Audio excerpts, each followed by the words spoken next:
Hello and welcome to this AWS Tech Talk. My name is Logan Baer and I'm a Cloud Security Architect with AWS Professional Services. I am joined today by Ryan Tick and Vaishnav Murthy, both Cloud Security Architects at Goldman Sachs. In today's talk, we will dive into how Goldman Sachs leverages AWS to perform automated digital forensics at scale.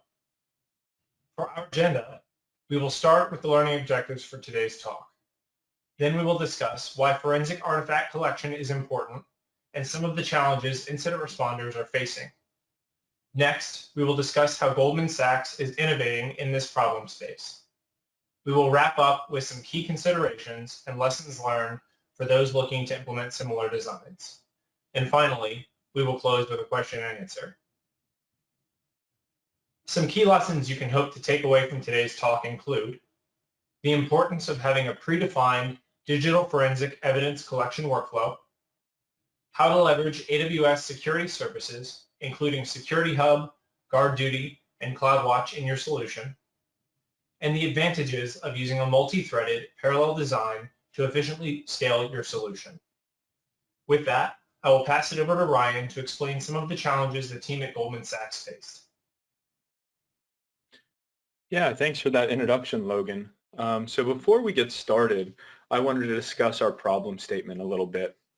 Here at Goldman, we have a very large global presence. Last time I checked, we had a little under 40,000 employees worldwide. In addition, we serve a wide variety of clients and look to tackle a lot of different problems, whether they're related to finance, technology, or engineering.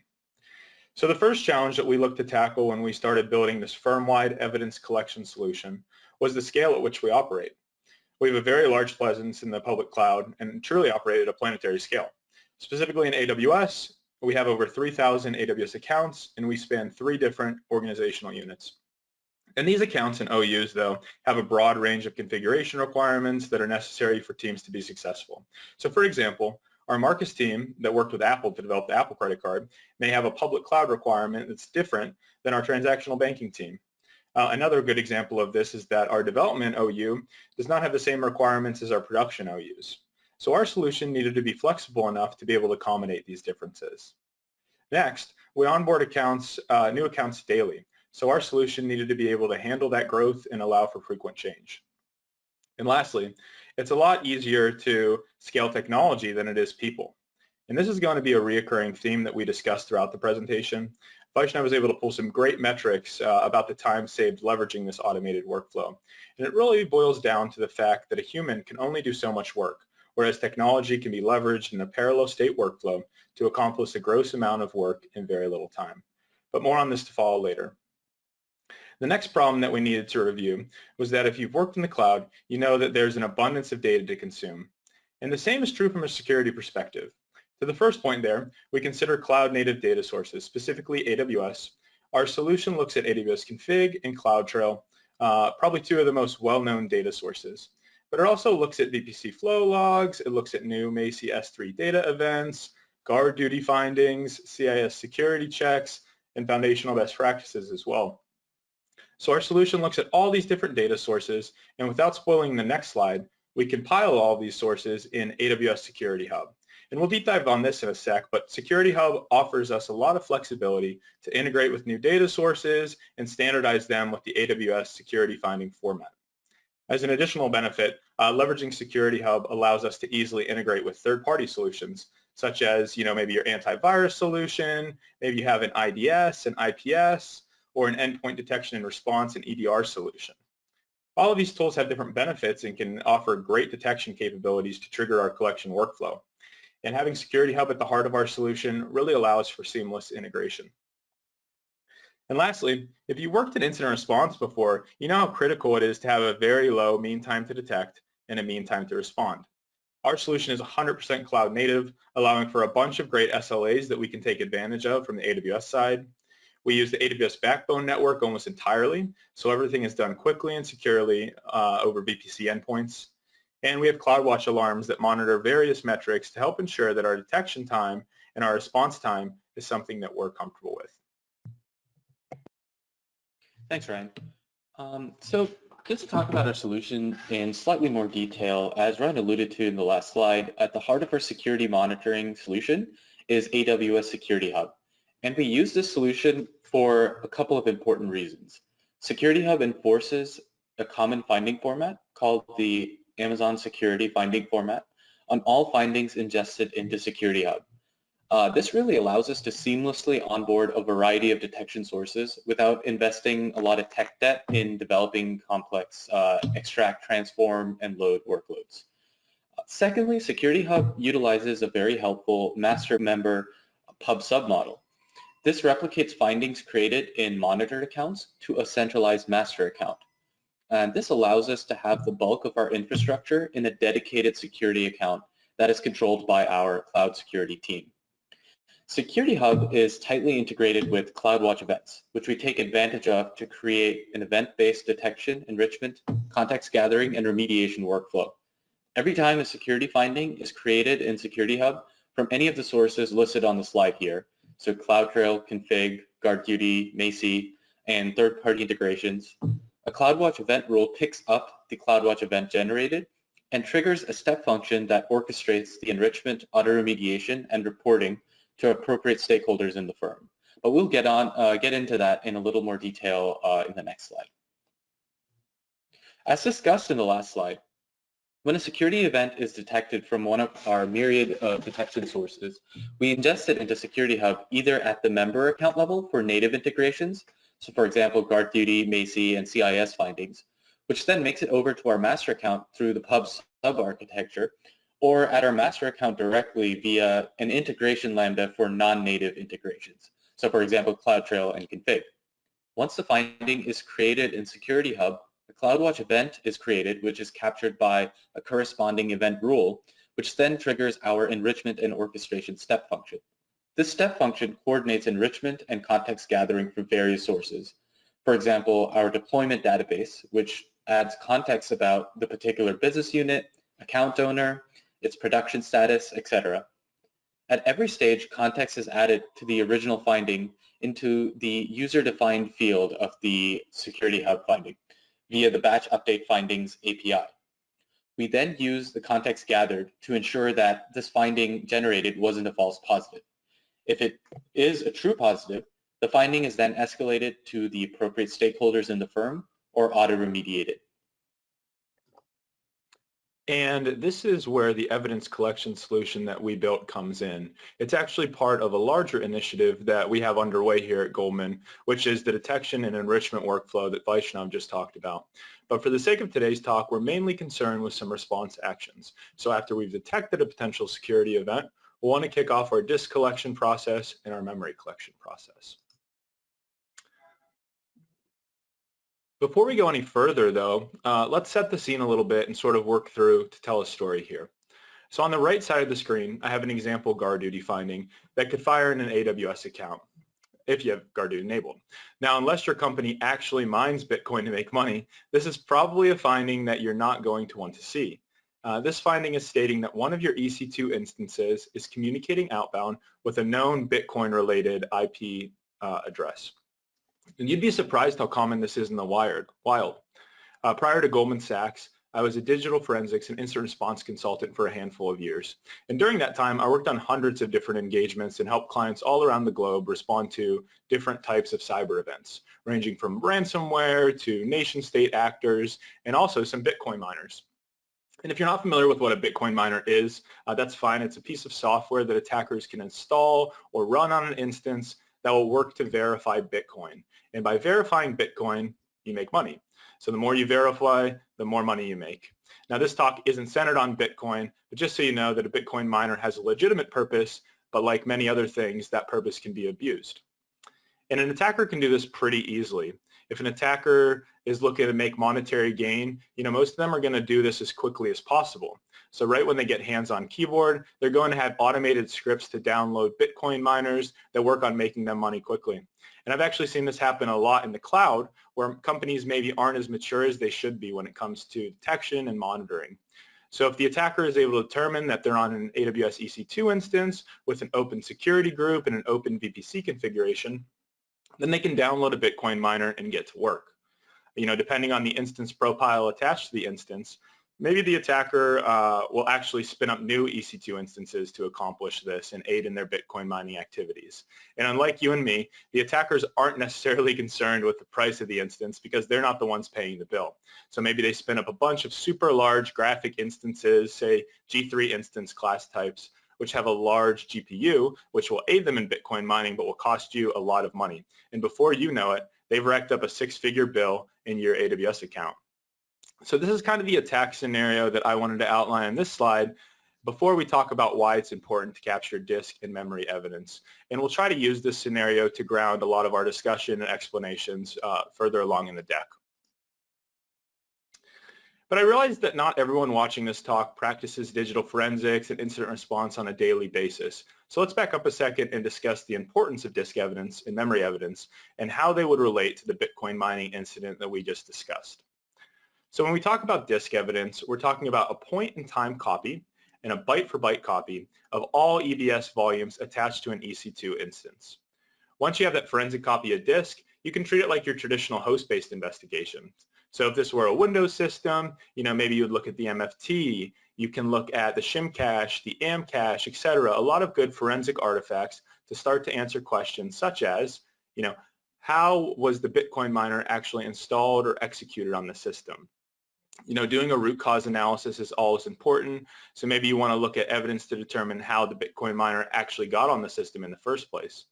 For the third question here, lawyers are always concerned with if any sensitive data was exfiltrated from the system. Just because the attackers are mining Bitcoin, that doesn't mean that that's the only thing they're doing. Maybe they're masquerading in the background with that, and then they're exfilling a lot of your sensitive intellectual property as well. So those are just some of the questions that disk evidence can hopefully begin to answer. When we look at memory and other volatile data, we're looking to find out, different processes running on that EC2 instance. As an incident responder, I'd want to know what process the Bitcoin software is running as. I'd want to know what its parent process is, as that would help tell me what process spawned the Bitcoin miner. Another important one to answer here is, are there any established network connections? So where is the attacker sending the data? Where is their command and control server or their traffic redirector? How are the attackers controlling the system? And do they have hands-on keyboard? All of these questions will only help you find out more about the investigation, and they'll lead to what we call indicators of compromise, or IOCs. And from there, once you start to accumulate the list of IOCs, you can start to scan your entire environment for these and begin to determine the scope of the attack. This disk and memory evidence provides almost an unlimited amount of valuable information that you can start to gather. So now that we know why we would want disk evidence, Vaishnav's going to start to deep dive on the disk collection workflow that we've developed as part of this solution. So this is one of the more challenging, but one of my favorite graphics that Ryan and I put together, because it really does a good job of showing some of the pain points in performing a manual collection of disk evidence. So all of our notification sources at Goldman are tightly integrated with PagerDuty. So if something goes bump in the night, and unfortunately it always seems to happen at night, but that's incident response for you, then we get paged to respond. We would then have to deal with cross-account access, taking and sharing encrypted snapshots, decrypting the snapshots for analysis, jumping through Bastion hosts into our analysis workstations, and so on. And then we would have to make sure that proper cleanup was done, documentation was maintained, the hashes of the evidence collected matched for chain of custody integrity, which is essential to ensure that the evidence you've collected can be used in a forensic investigation.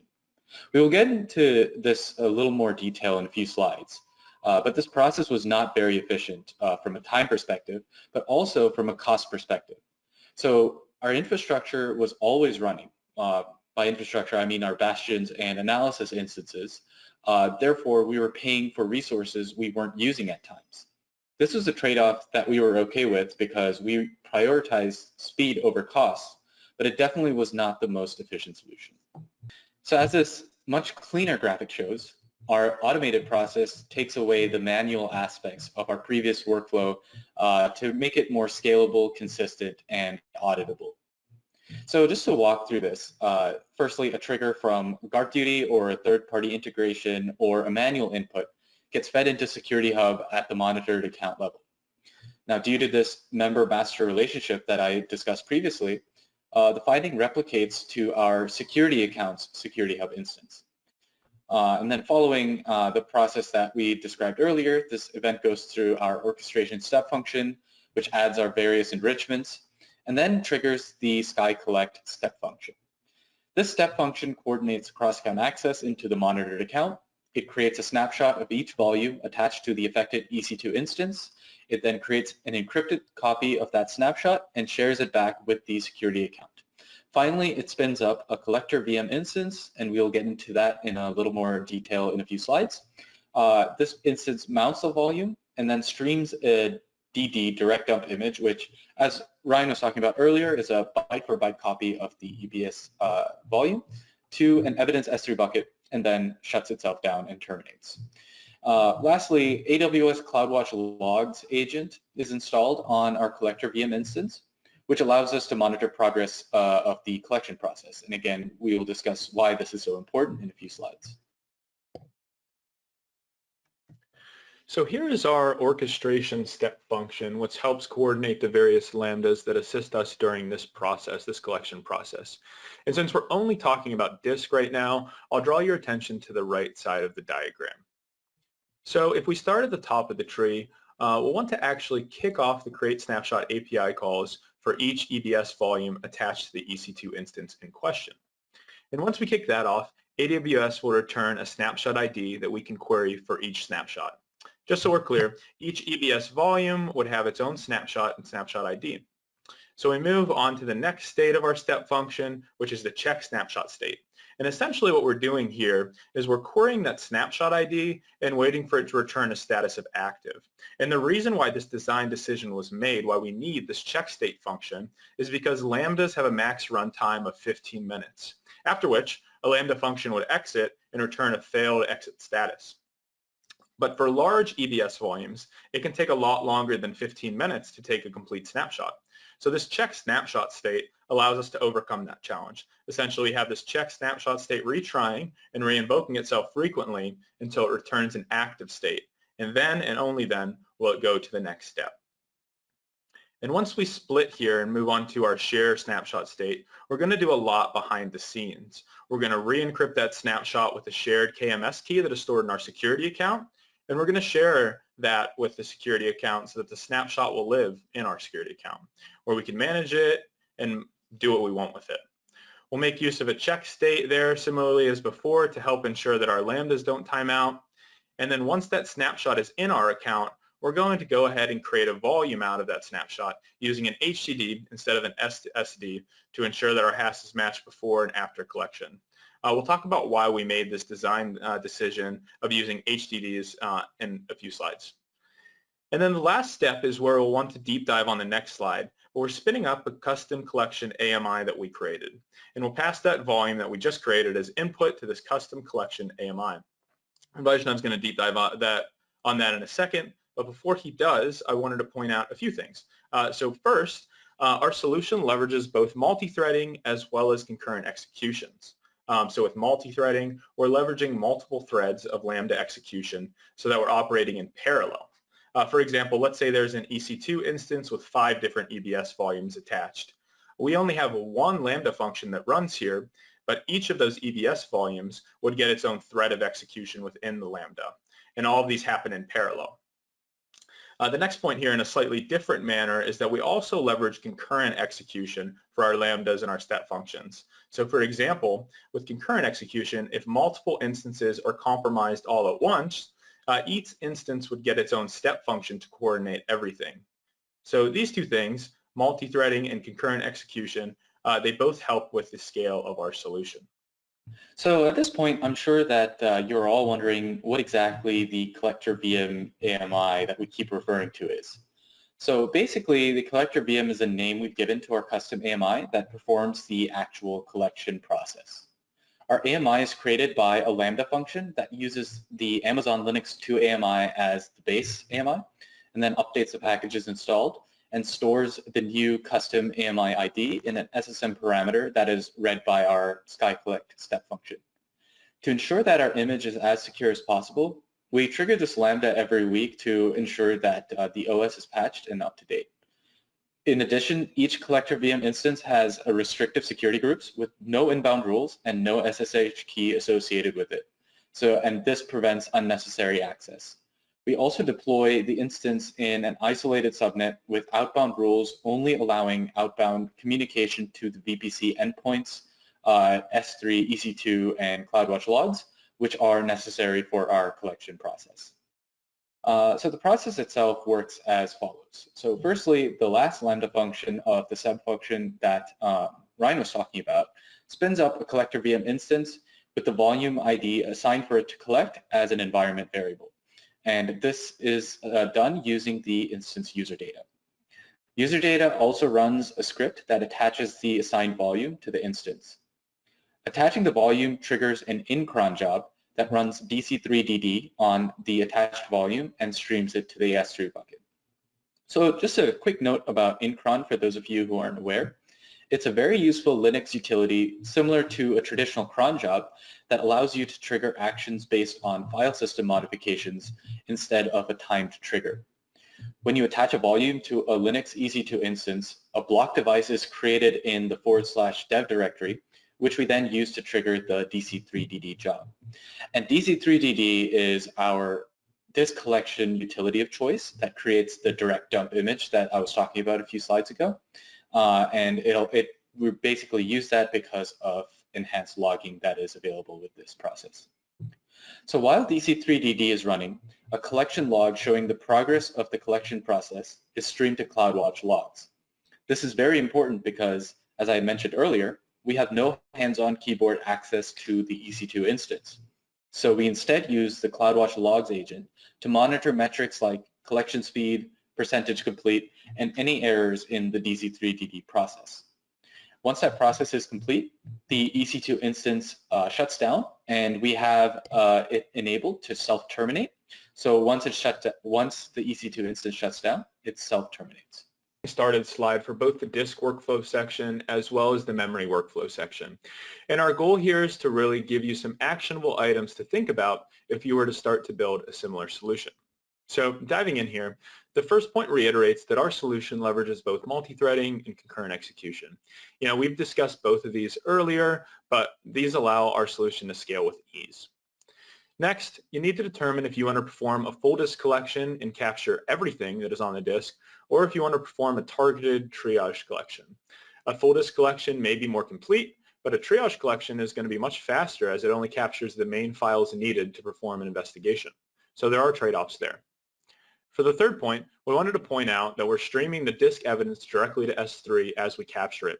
So no additional host-based storage is required to write the output. Again, we're just streaming it directly to S3. So that really saves some storage costs and storage problems there. As we mentioned earlier, we want our solution to be as secure as possible. So we leverage VPC endpoints to ensure that all network traffic is sent over to the AWS backbone network. And we're satisfied with that because it provides both an increased level of security and reliability. Next, you'll want to consider the trade-off between cost and collection speed. Essentially, it comes down to the question of how fast do you want the data versus how much are you willing to pay. We chose to use an M5A class instance because of the high max network bandwidth, so we can get the data very quickly, but the hourly price was also pretty reasonable, so we're getting the best of both worlds there. Moving on, so instance stored data, just to note that that is not actually captured by an EBS snapshot operation. Our process to collect this would be to execute DC3DD locally on the target instance via an SSM document and stream the data directly to S3. However, you definitely want to consider order of operations here first, because if you're running commands live on an instance and you haven't already captured memory, you run the risk of corrupting memory. And lastly, we wanted to talk quickly about hash verification. So as I mentioned earlier, we made some design decisions around using hard disk drives as opposed to solid state drives. Solid state drives or SSDs make use of a bunch of different operations such as trimming and wear leveling. And while this helps to increase drive performance and longevity, these operations can change the hash associated with your evidence. So because of this, when we convert a snapshot into a volume, we make sure to change the disk type to a hard disk drive or an HDD so that we can verify the hash before and after collection. So now that we've discussed our disk workflow, let's shift to memory and our memory collection workflow. So just like disk, this was a painfully manual process before the automation took over. We could potentially get an alert similar to the crypto mining example I gave previously, and then I would get paged as an incident responder. On step 3, I would have to go in and review the alert to make sure it wasn't a false positive, and then I can make a JIRA ticket. And from there, I would have to work with a business owner to actually get access to the EC2 instance in question. And as we mentioned previously, with varying different configuration requirements, this was not an easy step, and that's why we have kind of a red asterisk here. This was not a standard process, especially in 3 in the morning when you want to get answers quickly. I have to wake up and then I have to wake someone else up to find all these answers.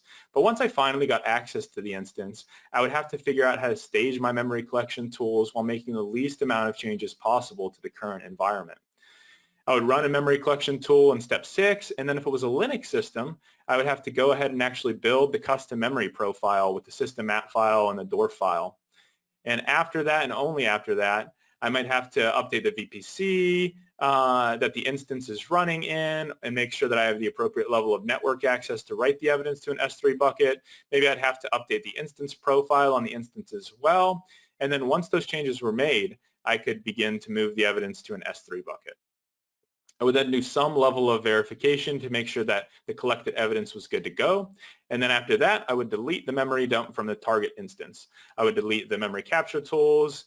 And this is because I don't want to make it easier for an attacker, if an attacker was on the system, to take advantage of the memory dump or the memory capture tools. A lot of attackers try to live off the land, so if you just leave that there for them, they're just going to take advantage of that.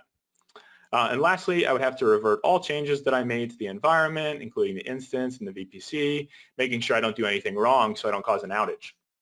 And then I can finally update my JIRA ticket and start to begin my memory analysis. So you can see how manual this process is. And it's difficult for me to give a real-time estimate on how long it would take, but I'm thankful, and so is our security and incident response team, that we've automated this process and a lot of its pain points away. So just like our process to collect disk with our disk collection workflow, the memory process is very similar. So we would have a guard duty finding that fired, for example, a Bitcoin mining related finding.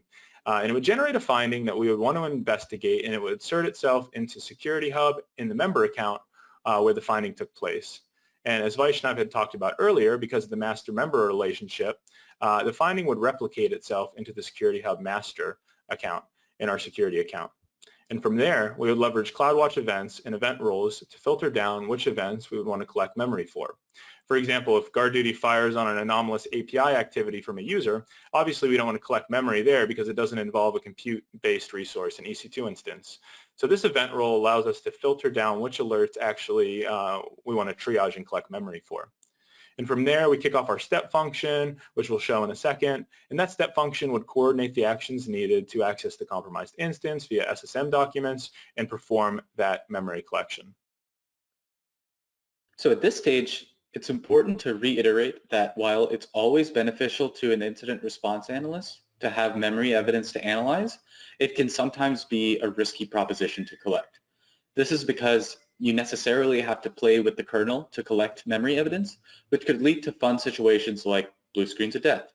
So it's always a good idea to ensure that you have contingencies in place before taking the step of collecting memory.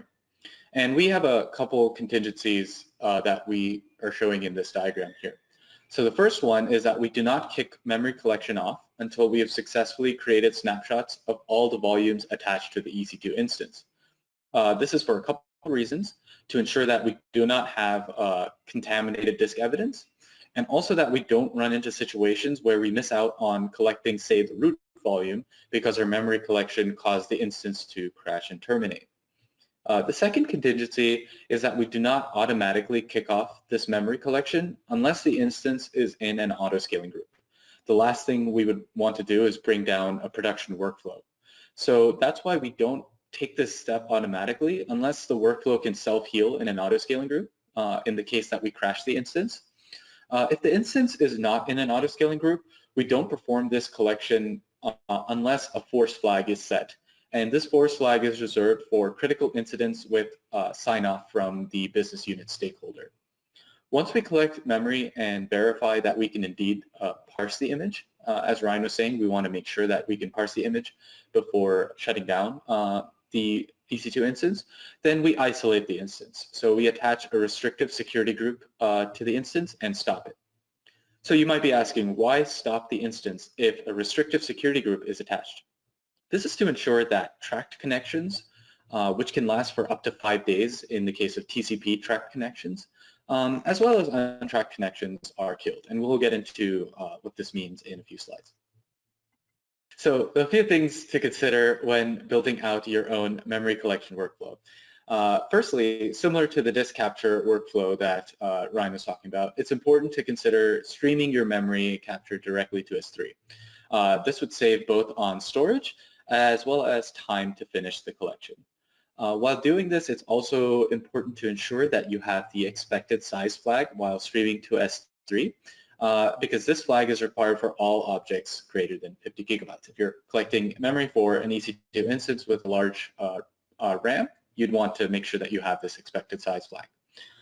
Secondly, as I alluded to in the last slide, while us as investigators would love to have memory evidence to aid in our investigations, it might not always be feasible because of the kernel issues that could result from collecting memory. And in addition, when streaming to S3, S3 uses gateway VPC endpoints, which require a change to the route table. And changing the route table in a production workflow could break it because it could modify or break a job that involves writing to S3. Thirdly, if you're going to be baking in memory collection tools like Lime into your AMIs, it's important to understand the risks associated with them and mitigate them where possible. So as Ryan talked about a little earlier, a malicious actor could potentially leverage Lime or memory collection tool to try and extract plain text passwords, say, from memory. Or they could even delete Lime so our memory capture workflow couldn't take place. A file integrity monitoring solution that would prevent unauthorized users from modifying or deleting memory capture tools or running them would prevent this from taking place. Next, as memory is volatile, it's very important to verify that the memory capture you have taken is parsable before stopping the instance, as once that is done, the memory evidence is lost forever. We have a job that runs a Linux pslist command or regular pslist on collected memory capture, depending on the OS. And we run it with our constructed memory profile to verify that we will be able to, in fact, process the memory capture before stopping the instance. Lastly, on instance isolation, as I discussed previously on that last slide, it's important to note that if you attach a security group to an instance with no inbound and no outbound rules, traffic to and from a tracked connection to that instance can still persist. So in order to truly isolate the instance, it's a good idea to shut it down and stop it to kill any malicious tracked connections that might still be in play. So now that we've talked about our disk collection workflow and our memory collection workflow, we wanted to recenter and discuss a few of the pillars of the AWS well-architected framework. The first is cost optimization. Our legacy security solution depended on persistent infrastructure that was always running. And Vaishnav, I think, had talked about this a little early on, but our jump boxes were always running, our analysis instance were always running, and this was something that we were comfortable with because we were willing to pay more money just to have all of these resources immediately available. But clearly this wasn't the most cost-efficient approach. So in our new current solution, we're leveraging dynamic resources which are only allocated or used when they're needed. And a good example of this is our collector VM, that custom collection VM AMI, which Vaishnav talked about. This is only spun up when it's needed. When the disk collection is completed, the collector VM self-terminates, and we don't have to worry about it anymore. So that's pillar one. As we move on to the next pillar of performance efficiency, you'll see we circle back to an earlier point, being that technology scales easier than people. And on the next slide, Vaishnav is going to show you some cool metrics, some thought-provoking metrics around this. But essentially, this has allowed our automated workflow to reduce collection time by almost 85% when we operate at scale. And it leads to a more real-time detection and response. And lastly, with the reliability pillar, so it provided a more consistent and audible response to findings. With the old method, it wasn't feasible to manually collect disk and memory for each and every finding, especially as we, onloaded new custom detections. But with the new solution, though, since we optimized performance and allowed for parallel collection, we can now provide a consistent response and collection efforts for every finding that we insert into AWS Security Hub. So now to talk about time savings a little bit. In measuring this, we saw the greatest savings as the number of volumes to collect or number of instances to process increased. This is because, as we've mentioned throughout this talk, our solution leverages both concurrency at the step function level and multi-threading at the Lambda level, allowing our solution to scale effortlessly with really a negligible increase of time to complete the collection process as the volumes or instances are added to our stack to collect. So to measure time savings, we used 3 scenarios just to get some concrete numbers out there. So firstly, one EC2 instance with one 8 gigabyte volume. Then secondly, one EC2 instance with 4 8 gigabyte volumes attached to it. And lastly, 4 EC2 instances with one 8 gigabyte volume attached to each one. And to make sure that we were, being fair and measuring for the worst case, we ensured each volume in this test was completely allocated and no prior snapshots of any of the volumes existed in order to maximize the snapshot creation time.